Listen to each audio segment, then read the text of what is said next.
Once again, ladies and gentlemen, from One King West Hotel in downtown Toronto, welcome once again to the Empire Club of Canada.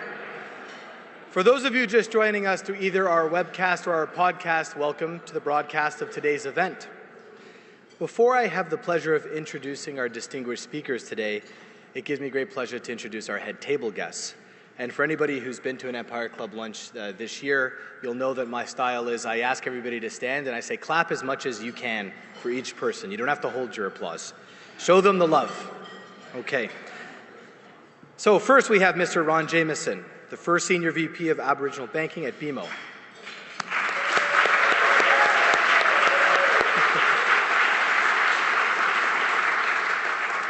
Beside him is Mr. JP Gladu, President and CEO of the Canadian Council for Aboriginal Business.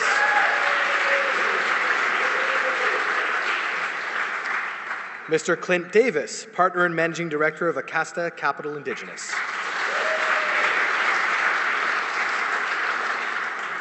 Mr. Christopher Angeconeb, President and CEO of Ores Gold Incorporated. Beside him is Mr. William White, the Chairman of IBK Capital and a Director at the Empire Club of Canada.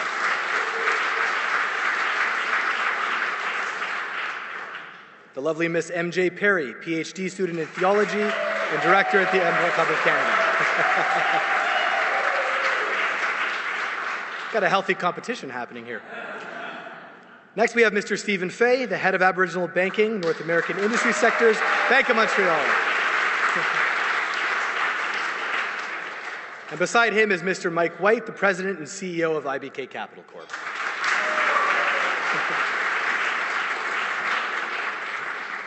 And once again, my name is Paul Fogelin. In my day job, I'm the Vice President of the Ontario Retirement Communities Association and the President of the Empire Club. Ladies and gentlemen, your head table guests.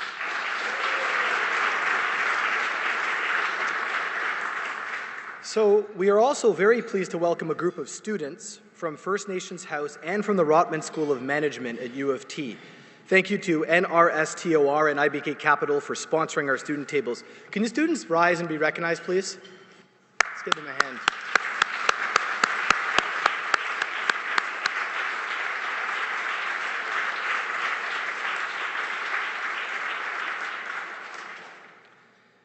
So one of the things the sesquicentennial does is it provides an opportunity for us to reflect on the past and examine how we can enact reconciliation as we go forward. Every lunch we host at the Empire Club aims to fulfill our mandate of facilitating conversations and open discussions on the issues that matter most to Canadians. I cannot think of a subject more suitable for this objective than the one we're hosting today, a frank discussion about the 90-second call to action. It is also worth mentioning that to date, as far as I know, we are the only voluntary organization that is primarily business-focused who are publicly responding to the call by initiating discussion and recognizing that we have a great deal to learn. We will no doubt make mistakes, and there is much more to do. But at the Empire Club, we believe this is a very important first step. The 90-second call to action is actually attached to all your programs today on your table. But in a few words, it is a call for the corporate sector to respect Indigenous rights and work collaboratively with the community.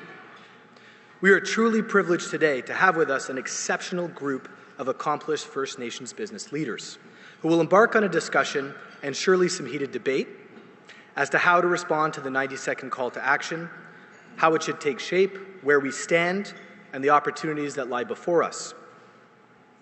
It is now my pleasure to introduce our speakers today in no particular order, and I would like to note that in the essence of time, I had to cut down their very impressive biographies, or else I'd be up here for 30 minutes, and you don't want to hear me for 30 minutes.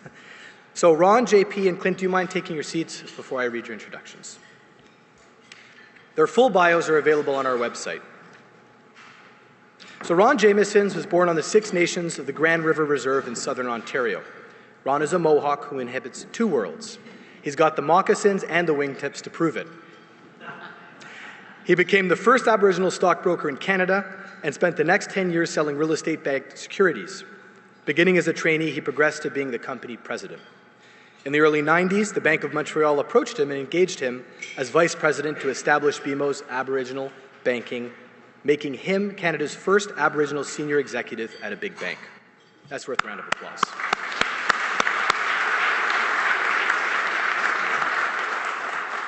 Ron built the first financial bridges to the Aboriginal market, increasing the bank's portfolio to over $1 billion, and it's still growing. Ron always makes time to volunteer his talents.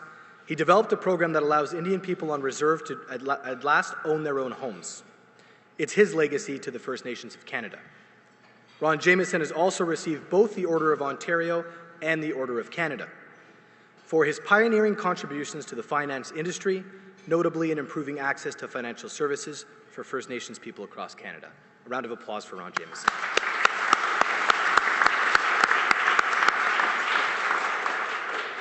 John Paul, or JP Gladu, is currently the President and CEO of the Canadian Council for Aboriginal Business, or CCAB, based here in Toronto. Anishinaabe from Thunder Bay, JP is a member of the Bingui Niyashe Anishinaabeg, located on the eastern shores of Lake Nipigon, Ontario. JP has over 2 decades of experience in the national resource sector. His career path includes work with Aboriginal communities and organizations, environmental and non-government organizations, industry and governments across Canada. In JP's current capacity at CCAB, he speaks extensively not only across Canada, but internationally. He mentioned at lunch he's been to Australia a few times, I think, about the challenges and successes of Aboriginal business in Canada today. Currently, JP serves on the board of the Ontario Power Generation and Noront Resources, as well as the Canadian Electricity Association Public Advisory Panel. Let's welcome JP.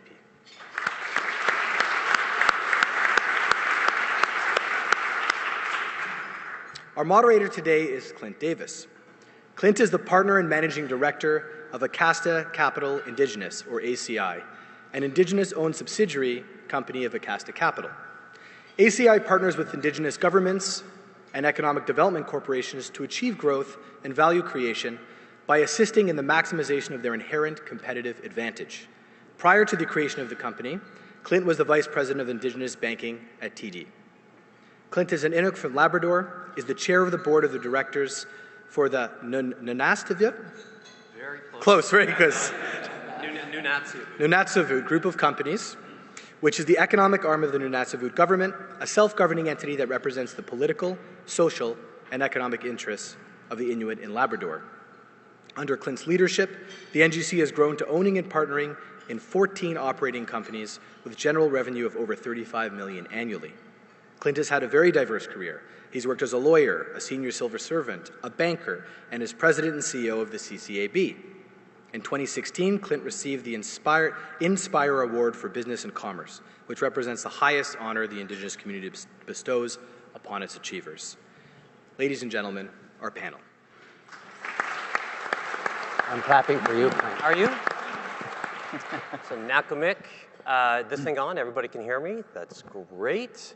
So first of all, I do want to say it's a real honor to be here, so thank you very much for that wonderful introduction, particularly since I wrote it, so thank you very much for that. First of all, I do want to say there's a lot of discussion, a lot of talk about reconciliation in this country. In fact, just recently you saw that the Prime Minister has asked the Pope formally to consider a formal apology in terms of the Catholic Church's involvement with respect to residential schools. So a lot of talk around this and some tangible activity that's happening as well, which I think is just tremendous. But I also want to say that this is one of the few times I've seen reconciliation and a focus of discussion involving business.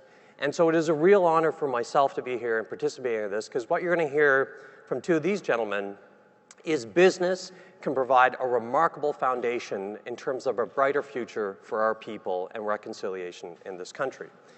So I'm going to launch right in because we only have a few minutes, and I want to hear specifically from these two individuals. And a real honor to be here with Ron, because Ron has served as a mentor and an inspiration for so many of us in this room, particularly JP, myself, MJ, even Nick Javor, I think. He's probably an inspiration and mentor for Nick Javor. But Ron, I mean, you, I'm not saying that you're an elder, but you've been in business for a long time. That was pretty sneaky. No, thank you for that. But you've been in business for your entire career. And you've seen some remarkable change in the Indigenous world. It seems like things are different now. You kind of feel it, but is it? In your opinion, are things different, and do you see things changing for the good? I think, let me say this, Clint. I think things are better, much better, okay? But we're not there yet. We're not even close to end of job. But I see that the doors of business being open for the mutual benefit of Indigenous populations and business.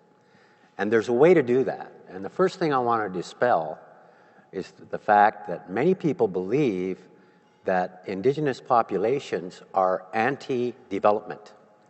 That is just not the case. They want to be involved in economic opportunities for sure, but they want it done in a sustainable way. You know, I want to diverge just for a minute, Clint, and tell you why I got involved with CCAB 32 or 33 years ago, right, and served many years on the board and as chairman of the board. I hope you'll allow me to. Some of you may have heard of a fellow by the name of Murray Koffler. Murray Koffler was the founder of the Shoppers Drug Mart chain in Canada and one of the founders of the Four Seasons Hotel chain. He was in Calgary many years ago, in fact, 1981, and he was scouting a new site for a Four Seasons hotel. While doing that, it was his habit when visiting cities, he would stop in at the local Shoppers Drug Mart and visit with the people and tour around the store, etc. While he was doing that, he saw a young couple, native couple, with a small child, and they were shoplifting. They were slipping nothing of value, candy bars, potato chips, in their pockets. So rather than call the police, Murray decided that he would follow them. And he followed them out the door, went down the street, down an alley, down another alley, and found they were living in a dumpster. Murray was appalled. He called up the federal government and got the then Minister of Housing, who was also at the time responsible for Indigenous affairs. His name was Bernie Danson. Bernie went on to become a member of the board of directors of CCAB and later a senator in Ottawa. And he called Barney up and he gave him a lot of grief.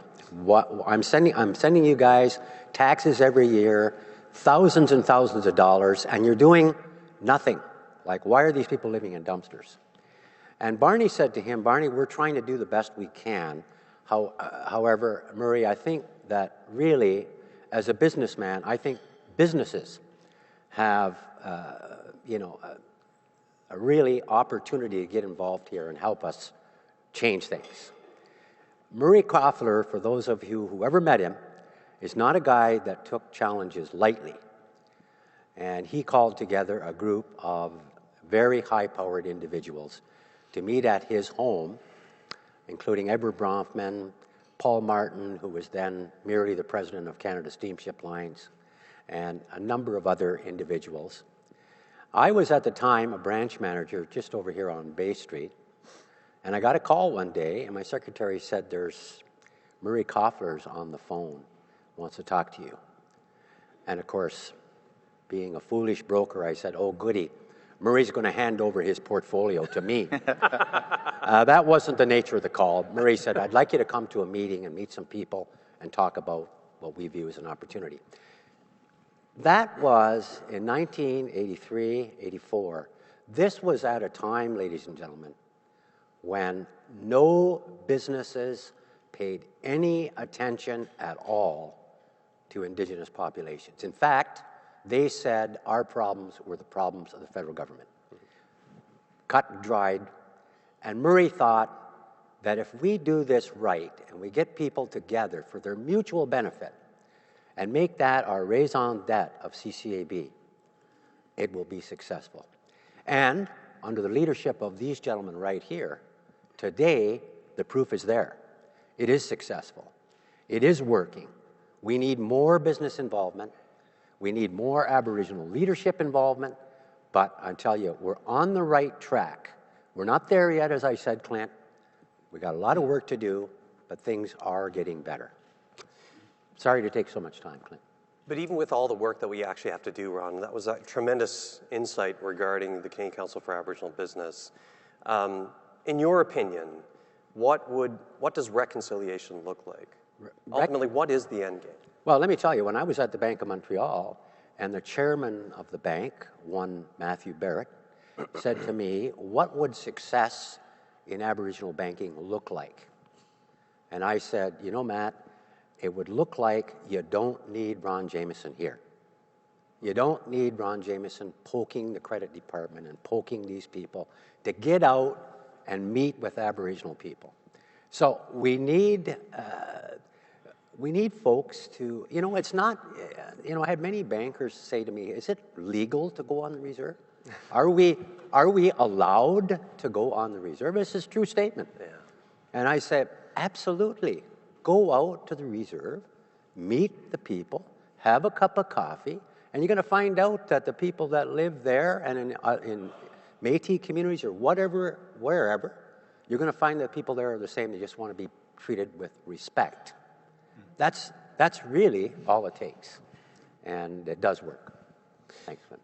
JP, you've written extensively about economic reconciliation, and particularly as it pertains to engaging the business community. Give us a sense as to your thoughts on what is reconciliation and what's required to achieve it, why we need it, and what's required to achieve it.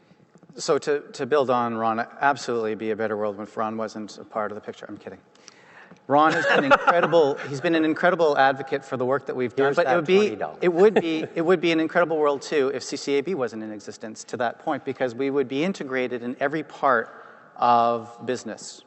And so what we're starting to see some trends when it comes to the Indigenous business community, and it's about building our own source revenue. It's about having our unemployment rates go from 85, 90% down to zero, which is starting to happen in this country. It's about being part of the economy. And to build on what Ron was saying, is that not our communities are opposed to resource development. Actually, we're very much in support of, if it has our people at the table, if it has our people benefiting, if it has our people mitigating environmental impacts.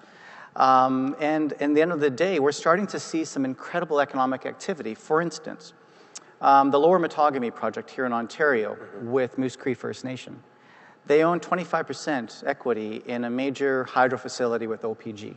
Outstanding. They are the ones generating revenue. They are the ones actually becoming the business, they're developing their business acumen, and they're becoming the business drivers through all the business development activity that happens with that. We look at Suncor's project and their oil tank project with Mikisew and Fort McKay First Nation. Mm-hmm. Yes. They are going to the market for a $500 million bond to be a 49.5% equity holder in that project. You know, I've had the opportunity, I work across sectors, and my job allows me the opportunity to engage Canadians, Indigenous Canadians all over the country. And, you know, sitting down with folks like Ian Anderson from Kinder Morgan a number of times, and he's like, you know, JP, it's we're leading when we lead with our business feet. Actually, a lot actually starts to fall in line because communities want to feel that they're engaged and empowered. And so communities are stepping forward to support pipelines in this country. But it's also, we also have to understand we're not homogenous. Our communities have different capacities, different well, we have a similar worldview, but we have different views in the way that business should be done. And so if we look at some of the opposition to the pipeline, a lot of that's coming from the coast. And that's because they don't feel secure that Canada, and in partnership with them, will have the ability to mitigate impacts. And as an example, we had a near disaster with a tanker coming in off of Guayhanas, Queen Charlotte Islands, a number of years ago, and we did not have the ability to protect our land because the tugs were not big enough to thwart that threat. Luckily, the storm changed and it went by. But if you empower our Indigenous communities and our Indigenous businesses to actually mitigate those impacts, let us be the tug drivers. Give us the big tug drivers. We'll develop the business acumen in partnership with Canada. We want the ability to participate in the economy. We want the ability to protect our environment at the same time and employ our own people. And the last point that I want to make, and you guys have said this so eloquently, is that we're talking about reconciliation. Reconciliation is not a one-term government proposal. It is a multi-generational proposal. You've heard from Ron about how far we've come as an organization or as a country when it comes to Indigenous relationships and empowerment of our communities. I wouldn't be in this position if it wasn't for Murray Koffler and leadership from folks like Ron. So it's going to, and what are we going to provide for our children and our grandchildren's children? And it's based on relationships and respect and reciprocity. That's what reconciliation is about, and it's that long-term commitment to that idea of fairness. So building up on that, Ron, the Truth and Reconciliation Report has, and the 94 calls to action has been out for nearly 2 years. However, we haven't seen business come out publicly as an entity in support of the Truth and Reconciliation calls to action. Why is that, and should that change?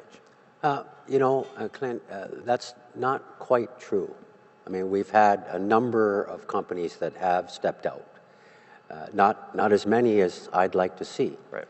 But, many of the companies are affiliated with CCAB, and by being affiliated with CCAB, they are doing that by action. I really don't expect that many corporate high-level CEOs are going to step out and say, we love this truth and reconciliation stuff. I just don't expect it. What I'd rather see is action, not talk, okay? And I think we've got, I see MJ here from IBM, and, IBM are doing some fabulous things, but I suspect that most of the people in this room don't know about it. And, BMO's here, of course, and they're doing some fantastic things. Probably because I'm not there anymore, Steve. No, but things are happening. But as I said earlier, it's not good enough, Clint. But it is happening. We've just got to stay the course and keep telling people that we're open for business, and we are. Absolutely, Ron. And it's rethinking and repackaging everything as companies out in the audience. It's about what can you do differently in the world of Indigenous business. And it was mentioned in my bio that I sit on OPG's board and NORON's board. And, we've got Chief Darcy Bear, the first chair of SAS Power, Roberta Jamieson, Hydro One, Mel Benson on Suncor. Mm-hmm. It's about having Indigenous people at all levels. It's having us at your C-suite levels. It's about having us in the front lines and that progression, because we have a tremendous amount of value to contribute. Look at Noront shares; they've gone up over 50%. In spite of your in spite of it. But the point is that we really need to really rethink the way that we approach these issues. And Ron's he's pointed out a few great companies in this room. And the government, Trudeau has said, our Prime Minister said, the Indigenous relationship is the most important relationship in this country. And I'll say to companies in this room, and even the great ones in this room that I know are progressive, why are we giving everybody in your supply chain a free ride? Why is the government in their supply chain giving companies a free ride? They're working hard. They should be putting that bar high, just like they're doing every day. What are your procurement practices? What are your employment practices? How do you train? How do you engage? How do you develop business leadership within the Indigenous business community? You have a lot of power through that supply chain. Remember, we're in that meeting, Clint, and can you run through those Well, numbers? we said something to the effect of $13 billion by the federal government procurement in 1 year, $92 million for Aboriginal procurement, which is less than 1%. It's appalling. You compare that to the United States, there's an aggressive approach to Indigenous procurement in the U.S. and the U.S. government, particularly the Department of National Defense. It transforms Indigenous business in the U.S., and the potential is there for Canada. Absolutely. True. And for folks in the audience, we have, last year, there's $30 billion is what our Indigenous people contribute to the economy. And it's about $12 billion of that is coming from our Indigenous businesses. Now, it sounds pretty amazing, and it is when you put it in the context of the short amount of time that we've had to compete in this 150 plus years of Canada. But really, we're over 4% of the population, and that's only 1.5% of the total GDP, so we've got growth. Our growth grows at 6%. Yeah. Now, if I had a horse, I know which trailer that I would hook that up to, the Indigenous ones. And the companies that formulate those business relationships are going to keep that competitive edge. JP, when the UN Declaration is mentioned, the concerns that seem to arise is the notion of consent and veto. How do you see the UN Declaration on the Rights of Indigenous People applying to a resource-based economy like Canada's? Well, that document and the work that went into this over 3 decades, it's so much thought. If you have a chance to read it, so much thought has been put into that, and most of it's just common sense. Yeah. Most of it is about recognizing that Indigenous people around the world have significant contributions. And it goes back to my earlier points around, if we're going to build this country together, let's do it together with Indigenous communities. Otherwise, yes, there are going to be more court cases. We've won over 90% of the court cases that we enter into. Now, if I was corporate Canada or the government, I wouldn't want to face those odds. So let's find other ways. So, veto, I'm not crazy about that term, quite frankly. No. I think it's about, let's get to the table and figure this relationship out. And sometimes no might mean no. With Indigenous community, if there's just too much impact, some communities might just say, no, let's find alternatives.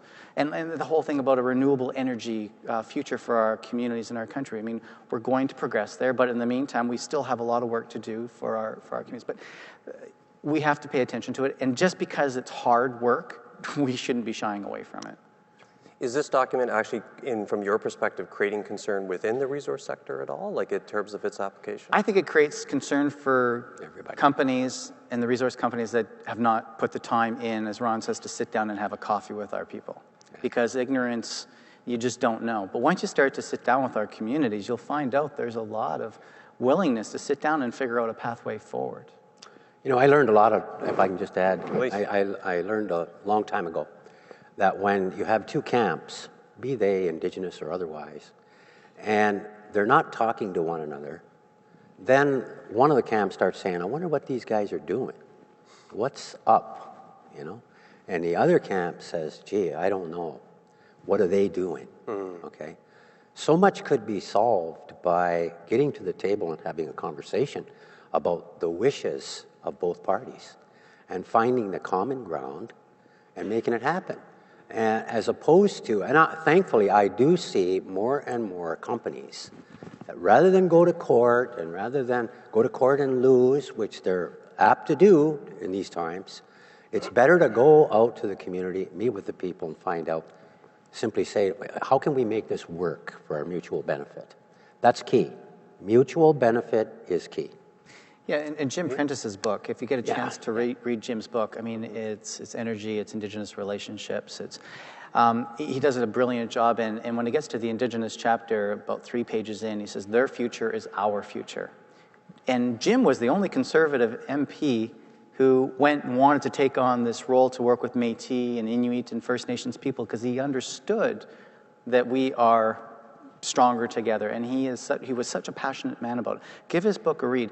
If I can use just a personal analogy, when I was a forester, we were looking at this tree, and all the class was up here, and the prof was there, and he says, well, can you grade this tree? Is it a 1, 2, or 3? 1 being incredible lumber, 2 being marginal, and 3 just being pulpwood. And so we'd all start throwing out numbers, and he said, you're all wrong. He said, not one of you got up to walk around that tree. And Jim was really great at getting up and walking around that tree when it came to the Indigenous community. So we need to understand before we can make more effective decisions. So Ron, the Development Corporation of your community at Six Nations was recently recognized for its achievements. And I was there at the event. It was a wonderful event by the CCAB. What value do Indigenous Economic Development Corps, which have been highlighted as the economic engine for so many of our communities across the country, what do they bring to the table in business relationships other than access? What else do they bring to the table? That's a perfect example.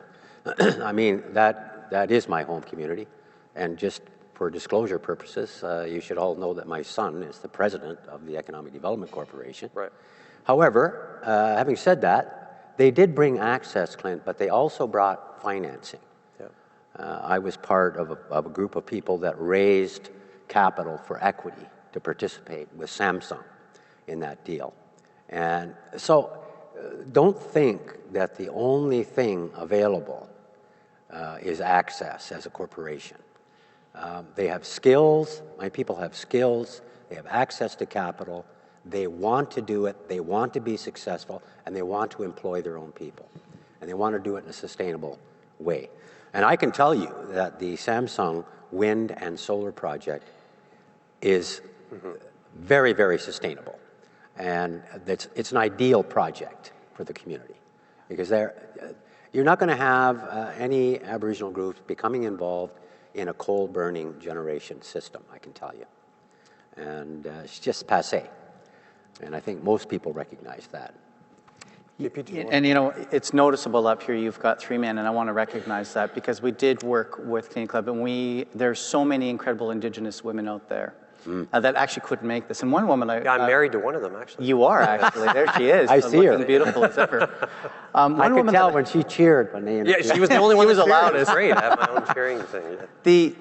There's one Indigenous woman that we tried to get, but it just didn't work out, that I want to talk about. And it's sort of an addition to what Ron was saying. So her name is Nicole Boucher. Her and her husband, Dave and Nicole, started the Boucher Group. They started off with one vehicle. They got partnership with their community exec dev. They grew it into a $100+ million venture. And then they started competing because they wanted to take it to that next level against the tier ones of the world.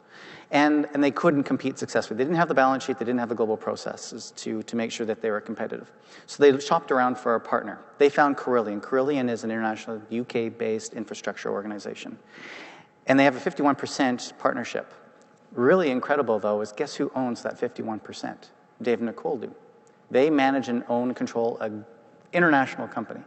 And so that just showcases, again, the innovation, the business aptitude of Indigenous people. I want to remind everybody in this room, Canada's first economic engine was powered by our ancestors, the fur trade.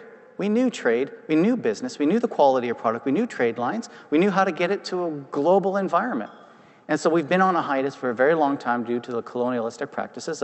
Both of my grandmothers were taken away to residential school, and this had impacts in my family and in my community. But given the opportunity to shine, that is just one example. Another example, there are dozens of examples of this Indigenous innovation and this aptitude and this resilience. Quick question. Do we have enough time we have 5 more minutes? Good. JP, I do want you to talk about this.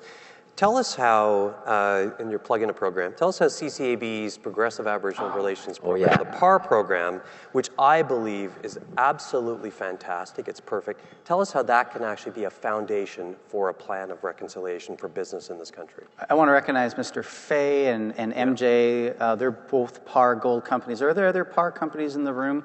There are about 50 that will be approaching this September. Progressive Aboriginal Relations.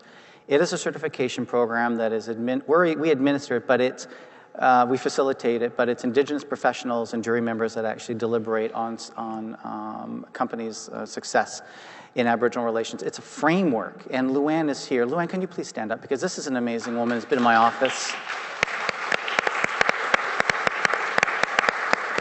Luann Whitecrow runs our PAR program. She does an exceptional job because the companies are coming out of the woodworks. They want to understand how to do better business with our communities and our businesses. This framework that Luann knows inside and out is all about that. It puts a framework out there for companies to get better at Indigenous relationships. So as an example, again, I mentioned Suncor. What they're doing in their supply chain, and they're saying, if you want to compete on Suncor projects, you better have all these things that PAR represents. We're also going to give Aboriginal businesses extra points in the scorecard. Bruce Power is doing this. Syncrude does. So billions of dollars are being spent, which has incredible impacts in our economy. So Civio is another PAR silver company that also plugs into Suncor's projects. They're winning more contracts with Suncor because Suncor recognizes them as a progressive Aboriginal relations company, and 25% of their spend, over $100 million a year, is being spent in the Indigenous economy.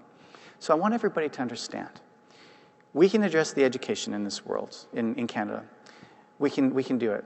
We can address the infrastructure and the water issues, and the school issues, and the energy issues. But if we do not build an economy alongside all of this, we're going to fall back down.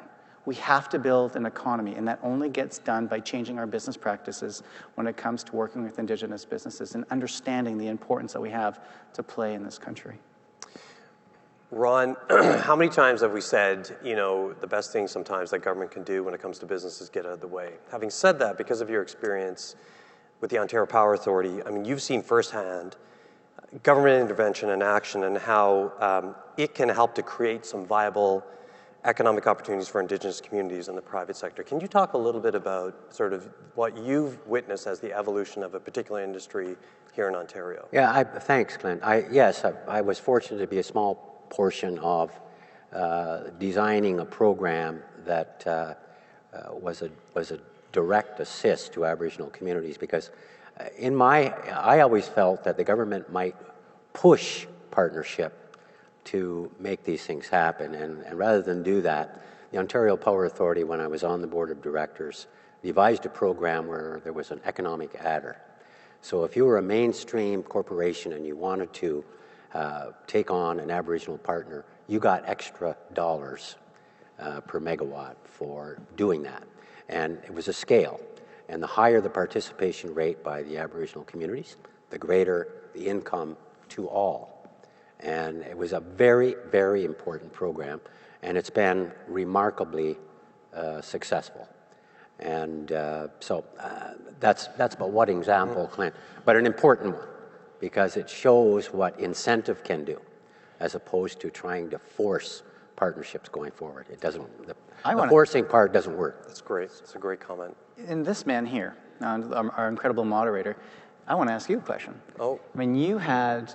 Is he allowed to do that? No, he's not. Can I do that? No, we're crazy up here now. Clint's done incredible work with his community. And just to tell you about the breadth of our business, we own airlines, we own helicopter companies. We Can you do? tell us about that? That's an exceptional story. It's so one of the things we wanted to do, it was quite funny because we were so I'm from Nunatsiavut, which is in Labrador.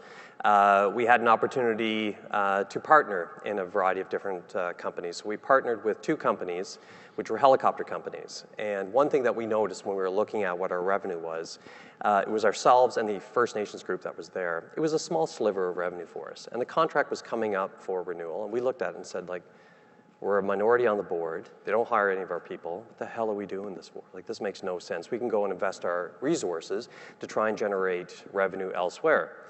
So when we sent that, our new CEO sent that message, when they went back to the two helicopter companies, they thought, oh my God, does that mean you're going to go up with one of our competitors? You're going to corner a major contract, and before you know it, we're going to be blown out of the water.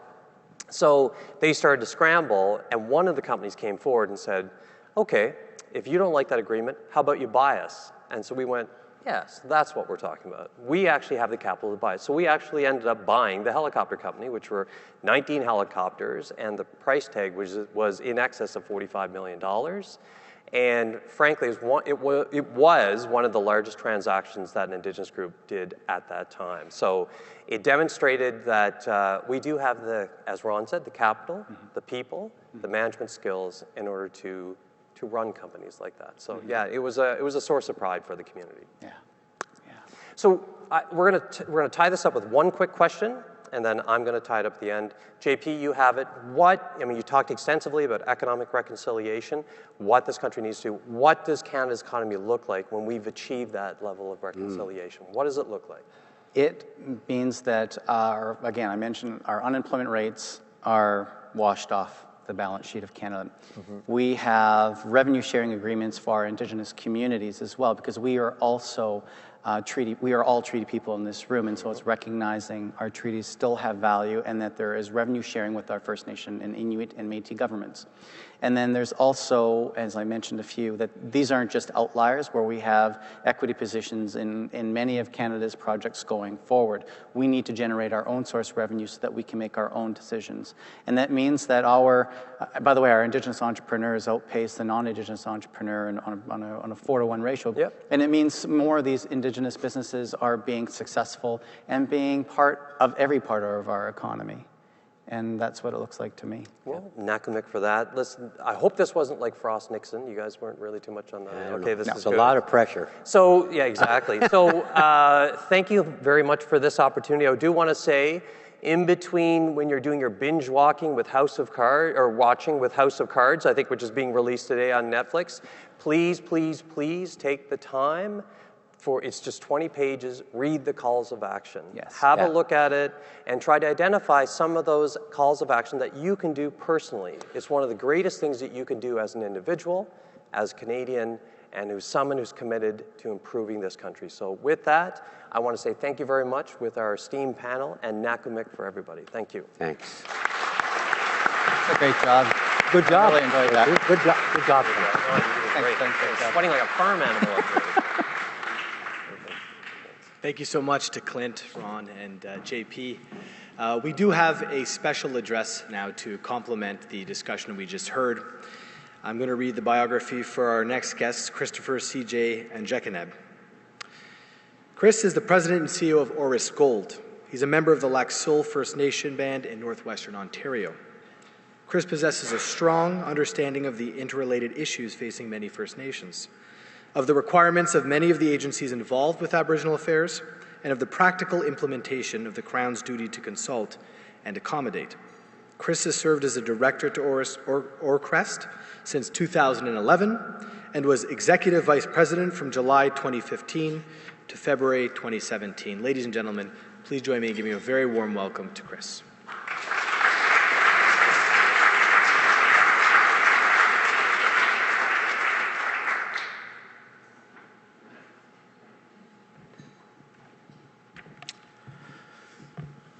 Good crowd. Bonjour, Indigenous and the My English name is Christopher Angeconeb, and I'm a member of the Lac Seul First Nation in northwestern Ontario, in the Treaty 3 area. I've been asked to speak to you today on the Truth and Reconciliation Commission's 90-second call to action, carrying the heading Business and Reconciliation within the Commission's report. I'd first like to acknowledge and thank Chief Laforme, who's not present, and the Mississaugas of the New Credit First Nation, whose traditional territory we're gathered. I'd also like to acknowledge my fellow members of today's head table, and for the contributions of our previous speakers and their excellent discussion for today's Canada 150 celebration. I was born in Sault Ste. Marie in 1971, growing up as an urban Aboriginal in a time, for better or worse, when I was referred to as an Indian. My father was born on my grandfather's trapline, north of the Lac Seul Indian Reservation, Indian Reserve number 28, where he was raised until he was taken away to residential school. First to the Pelican Falls Residential School, and then after several successful attempts to run away back home, to the Shingwalk Residential School, which is on the site of what is now Algoma University. My mother's family had been in Canada for several generations when she was born, originally hailing from Germany and several places within the British Commonwealth, which makes me and my siblings fall into the taboo moniker of half-breeds. This also meant that we were subject to racism from both sides.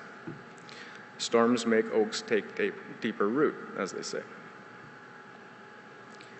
The single greatest piece of advice my father gave me before he passed away suddenly when I was 18, in response to a young me questioning how to fit into a world that didn't seem to want me, was, maybe you need to find a different way. Simple and analogous to the self-searching of almost any adolescent, but applicable to everything I've ever had to do. My traditional name, Jinwid, is an interpretation of a dream that an elder I highly respect had in my regard, meaning roughly runner of the message. He saw me running between the communities, carrying the messages from one place to the next, never changing the wording of the original message. As I'm told, it was a highly respected occupation within the traditional Indigenous societies. I am from the Caribou clan. The 90-second call to action calls upon the corporate sector of Canada to embrace and apply the United Nations Declaration on the Rights of Indigenous Peoples when Indigenous peoples and their lands and resources are involved with any activities of any corporations. It fits wonderfully within a holistic approach typical to the Indigenous cultural worldview, not to be taken in isolation from the other 93 calls to action, and it establishes some lofty but eminently achievable goals. It's been my observation through the many and varied jobs that I've had working for Aboriginal organizations and First Nations over the past 30 years. My first summer job was for the Indian Friendship Center in Sault Ste. Marie when I was 15.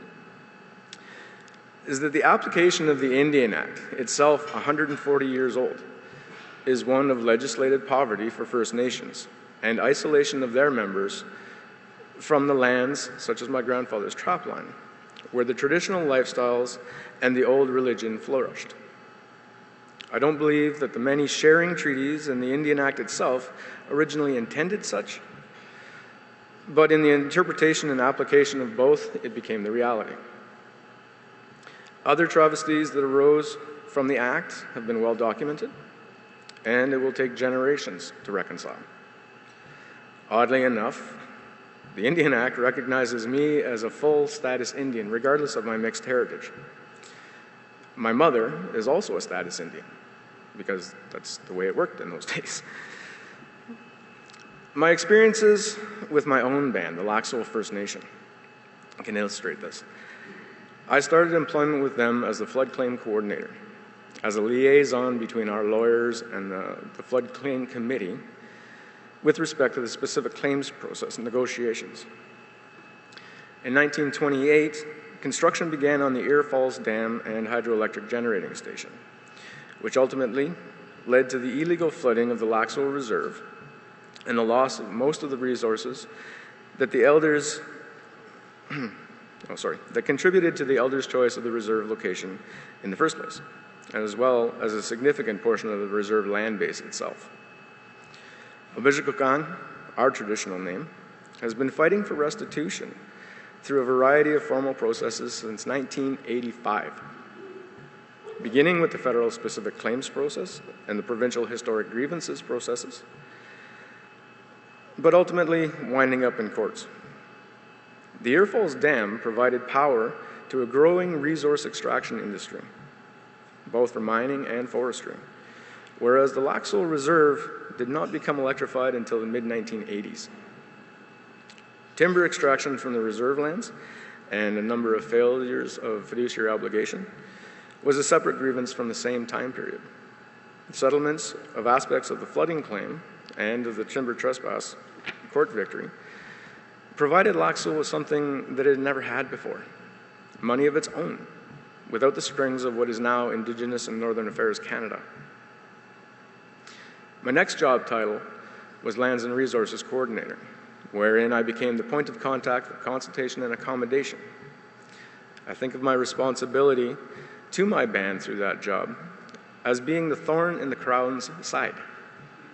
And while I was quite good at it, relationship building with the Crown and industry became the real focus. It was during this period that Lac Seul invested some of its settlement funds into a little junior exploration company that was renamed Orcrest Gold Incorporated, trading as AGO on the TSXV. And I was selected by my council to become a director of the company. And right about that time, the precious metals market tanked, making for a large number of interesting lessons. The final role I performed for Lac Seul was General Manager, Economic Development. It was my job to create an economy for the band, including free cash profit and employment and training opportunities, both on and off reserve, with band-owned corporations and individual entrepreneurs. Also during this time, I was one of the principal negotiators for the various business partnerships and industry exploration and collaboration agreements. And again, my father's advice echoed loudly to me, especially as an off-reserve band member working on reserve. I'm quite proud of my accomplishments from that period, from being part of the team that negotiated the Lac Seul Generation Station Partnership Agreement with OPG, to finally seeing the Goldcorp Red Lake Gold Mines Collaboration Agreement to fruition, to several exploration agreements with junior exploration companies, to bringing Tim Hortons franchise to Sioux Lookout and giving the local youth their first real service industry jobs, to securing the Giant Tiger franchise in Sioux Lookout, as part of a very long-term lease in a commercial building owned by the band. In that same period, I sat on many boards for organizations striving to make changes on the landscape. Most significantly was the Wataynikaneyap Power Line project. I'm even proud, although saddened by the necessity of it, that I followed through on validly terminating the employment of a cousin, given the reputation that many First Nations have with respect to nepotism. In my current role as President and CEO of Orcrest Gold Incorporated, I'm again reminded that maybe I need to find another way. There remains a general and depressing and unhealthy lack of infrastructure in First Nation communities in Ontario. The treaties that were signed over a century ago were intended to share the wealth of this country, regardless of how the subsequent years have panned out. To impact the Northern First Nation communities in a very positive way, our current standard of consultation with Indigenous groups needs to turn into participation of Indigenous groups. Orcrest Gold embodies this notion as we are a First Nations-led resource company with First Nations equity ownership by the Laxo First Nation, who, as I stated earlier, actually invested their own money. As a gold exploration company, it's my intent to have Orcrest work in regions where the local communities welcome me as a mining and renewable resource partner and not as a thief. There are opportunities for me to provide assistance to the local communities that go well beyond paying a portion of my exploration expenditures into a community sustainability fund. There are avenues to reduce diesel dependence in remote communities by developing alternative energy sources in partnership with my neighbors, so that I can purchase power from them later on in the mining cycle. Orcrest has created the subsidiary company, Wigwasatic Energy Incorporated, to develop renewable and sustainable energy infrastructure in partnership with the company's neighboring Aboriginal communities. Wigwasatic has already signed its first letter of intent with Cat Lake First Nation for a 40 megawatt renewable energy project. There are willing employees to be had, specialized training to be developed, senses of self-worth to be grown, roads and other vital infrastructure to be built, and for my own sense of self-worth, cross-cultural relationships to be built and nurtured. The next steps for Orcrest include the exploration and development of the company's Northwestern Ontario gold properties, the staking of new gold, platinum, and copper mineral resources, with the guidance of the local Indigenous communities, and through our subsidiary Wigwasatic, assist with the development of the electrical infrastructure and renewable energy for future use at Orcrest properties. The corporate culture in Canada is uniquely positioned to make good on the 90-second call to action, provided that the derivation of economic benefits and all of the positive impacts it can have in a holistic sense of health is truly felt by all. I believe the business model of Orcrest can accomplish this as it serves as a vehicle to grow the shareholder value and meaningfully contribute to the socioeconomic development of my neighboring Aboriginal communities. Now, in closing, I'd like to leave you with the words of another gentleman who's it's always struck me. These words have always struck me with their brilliance, plain and simple. And the men who hold high places must be the ones to start, to mold a new reality closer to the heart. Neil Peart. Thank you for your attention. K'chay miigwech.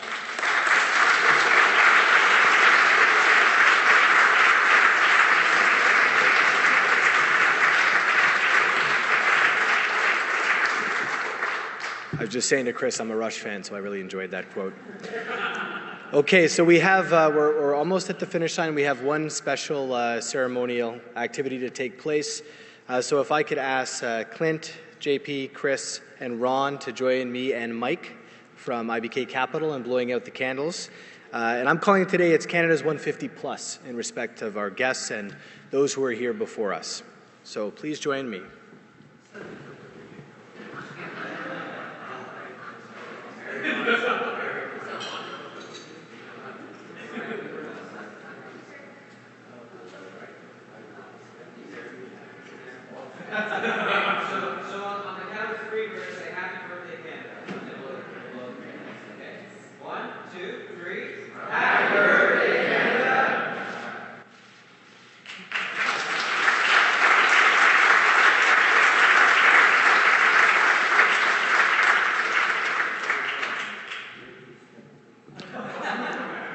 It's my pleasure at this time to invite Mike White up to give the official thank you.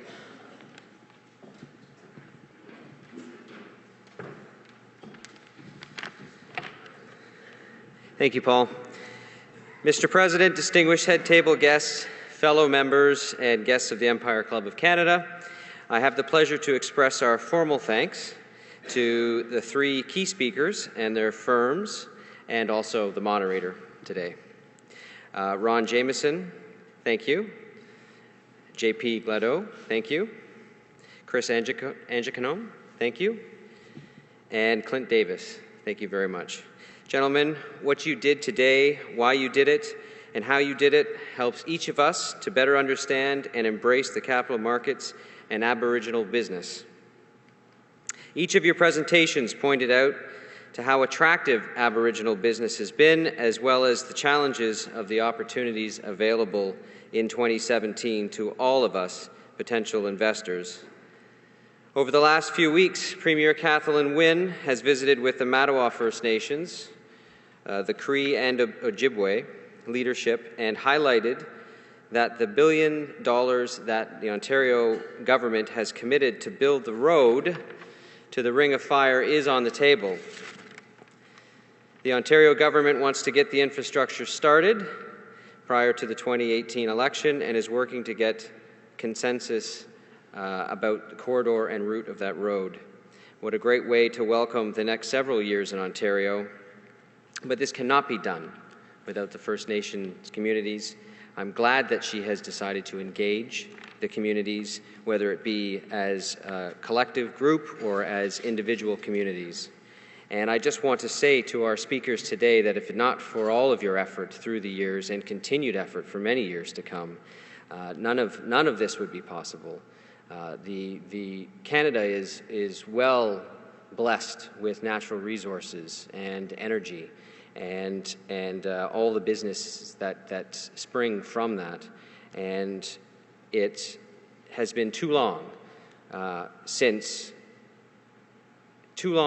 we've been, I guess, respectful and mindful of how those resources, how the energy of our country, and how the communities that all live in this country together should approach the extraction and the businesses that spring from those natural resources. So you all today are builders of the economy. Your leadership and entrepreneurship is infectious and will continue to feed real growth with First Nations and the economy of Canada. Thank you all very much for being here today.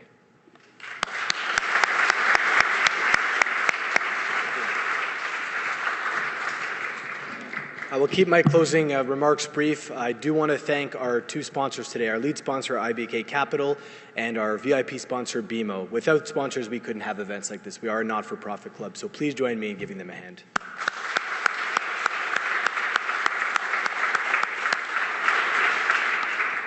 And although our club has been around since 1903, we are on social media. Please follow us at Empire_Club on Twitter. I'm also told we have a Snapchat account. I don't even use Snapchat, but we're there, which speaks volumes to the staff and to the club. Our next lunch is here. It's here at 1 King West. I'm looking at my staff. On June the 5th, we have the Honourable Dominique Anglade, Quebec's Minister of Economy, Science and Innovation, which should be a very exciting discussion. Thank you so much for coming today. That was a fantastic discussion, and our goal actually is to have this as an annual event and keep the conversation going. So keep on the lookout for this next year. Thank you so much.